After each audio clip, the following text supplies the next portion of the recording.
Hello, I just wanted to tell you about a gathering that we had a few weeks ago in church around the kind of topic of prayer. Because prayer is really important to us as a church. Even a casual reading of the Bible will show you verse after verse and situation after situation where prayer changes people, circumstances, even nations.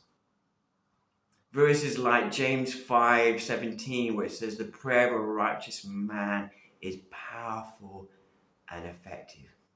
And so, as a church, we want to affirm that value, but also we want to grow in it. And so, we're talking around two key themes. We're talking about how can we encourage people just to pray more. Maybe you want to use another way of looking at it, focusing in on kind of quantity.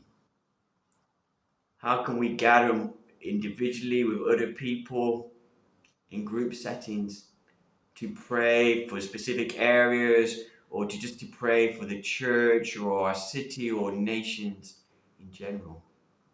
But then I shared a little bit more about what I would call kind of quality of prayer. And that might sound like a strange concept. But again, if you read the Bible, you see very clearly that obviously all prayer is powerful and effective, but there's also this dynamic where you have the ingredients of holiness and purity and fasting and waiting on God and listening to what He's saying about different people and situations, that these aid and strengthen our prayers so that there is more power in them.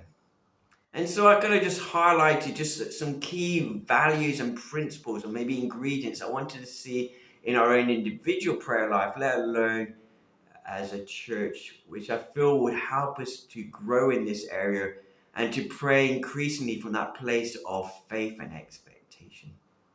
Firstly, this desire that our prayers can be rooted and established in these themes. Firstly, kind of God's name, God's character.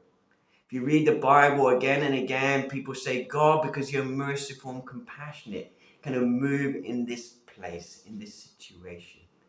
God, because you're the God who rebuilds and restores, come and rebuild and restore in this area. God, because you're the healer, come and heal this person. You get the idea. Also, the idea that our prayers are rooted in the promises of God. If you read the Bible, there are so many different promises of God. And saying, God, we come and we pray to you because you say in your word, if we do this, that you will do this. If we humble ourselves, if we cry out to you, that you will move and you will heal the land, for example.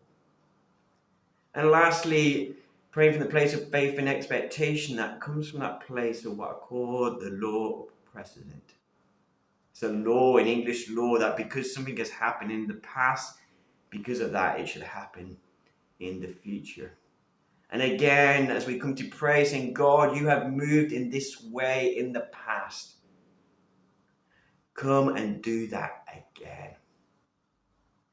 And so as we come thinking about who God is, His nature, His character, His attributes, because of His promises, because of what He's done in the past, as we root and establish our prayers in those truths, we should automatically pray with increased faith and expectation. So that was the first kind of value we want to see in our prayer life. The second one is as we come to pray, come from that place of just listening to God. It's very easy to say, right, I want to pray about this issue and just to kind of pray with our own human minds and inclinations, rather than taking time, learning to still ourselves, sitting before God and saying, God, what is it you want us to pray about? What is on your heart? How do you want us to pray about that issue? And so I'd love to see in our lives, in our prayer lives, and the prayers that we do as a church, increase time of just waiting, stillness, to hear God's heart about a situation and then pray accordingly to that. And thirdly, what I call learning to pray through something. To use some old language they call travailing prayer.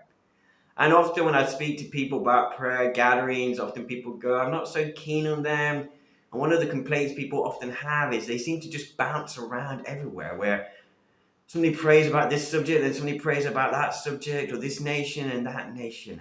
And I want to see increasingly where we gather corporately, that as we pray into something, that somebody would kind of what I'd call back up that prayer and say, right, I'm going to join with you in praying through that. And we had an example from a few weeks ago where some of us gathered at church and we were praying for our neighborhoods. And somebody might say, I live in this neighborhood, I'm just praying for this neighborhood. And somebody else would come along and back up that prayer and say, God bless that person who's living in that area. Answer their prayer. Let them be effective in seeing your kingdom come in that neighborhood.